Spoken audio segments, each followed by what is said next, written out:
পাঁচ ওয়াক্ত নামাজ কালাম পড়ে এরপরেও জাহান্নামে যাবে যারা, তারা হলো 17 শ্রেণীর লোক। আমরা এক নজরে আবারও বলে দিচ্ছি, হারাম খাদ্য যে গ্রহণ করে, 1, 2 আত্মীয়তার সম্পর্ক ছিন্ন করে যে, নাম্বার 3 প্রতিবেশীকে যে কষ্ট দেয়, নাম্বার 4 মা বাবার অবাধ্য সন্তান, মা বাবার কথা শোনে না সে, নাম্বার 5 উগ্র মেজাজি, তেড়া, গোয়ার, সবাইকে দমায় রাখে, এই টাইপের লোক। নাম্বার 6 অধীনস্থদেরকে, প্রজাদেরকে, যে সমস্ত শাসকেরা, যে সমস্ত রাজারা, যে সমস্ত রাষ্ট্রপ্রধানেরা, সরকার প্রধানেরা বা যে যে লেভেলে আছে সে তার প্রজাদেরকে ধোঁকা দেয় যে তারা। নাম্বার 7 অন্যের সম্পদকে অন্যায়ভাবে আত্মসাৎকারী ব্যক্তি। নাম্বার 8 উপকার করে কারোর খোঁটা দেয় যে ব্যক্তি, সে জান্নাতে যাবে না। নাম্বার 9 চগলখোর ব্যক্তি জান্নাতে যাবে না, মানুষের পিছনে কথা লাগায় বেড়ায় একজনের আরেকজনের কাছে। নাম্বার 10 অন্যকে নিজের পিতা হিসাবে, নিজের বাবাকে না বলে পরিচয় না দিয়ে অন্যকে নিজের বাবা হিসাবে, পিতা হিসাবে পরিচয় দেয় যে ব্যক্তি, সে।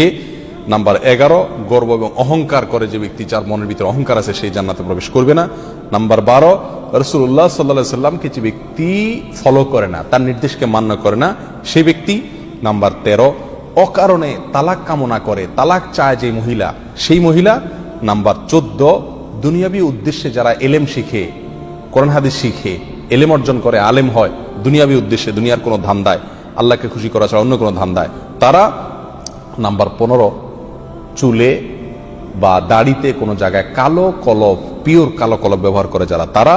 এবং নাম্বার 16 যে কোনো ভালো কাজ করে সেখানে মানুষকে দেখানো, এটা ফলাও করা, প্রচার করা, এই উদ্দেশ্য থাকে যাদের, তারা। নাম্বার 17 ওয়ারিশকে বঞ্চিত করে তার হক থেকে, এরকম অভিভাবক। এই শ্রেণীর লোকেরা মুসলমান হয়েও জান্নাতি হতে পারবে না। আল্লাহ তাআলা আমাদের সবাইকে এই দুর্ভাগাদের তালিকা থেকে আমাদের নামগুলোকে বের করে আনার তৌফিক দান করুন।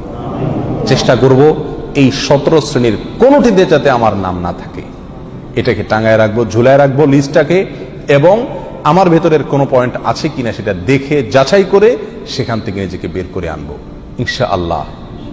এরপরে আল্লাহ সুবহানাহু ওয়া তাআলার কাছে জান্নাত চাইতে পারবো, আশা করতে পারবো জোরালোভাবে। আল্লাহ সুবহানাহু ওয়া তাআলা আমাদের সবাইকে আখিরাতে কিয়ামতের দিন একেবারে ফার্স্ট চান্সে, প্রথম চান্সেই জান্নাত যেন আমরা লাভ করতে পারি, জাহান্নাম থেকে মুক্তি নসিব যেন হয়, সেই তৌফিক দান করুন। জাযাকুমুল্লাহ ওয়া আখিরু দাওয়ানা আলহামদুলিল্লাহি রাব্বিল আলামিন।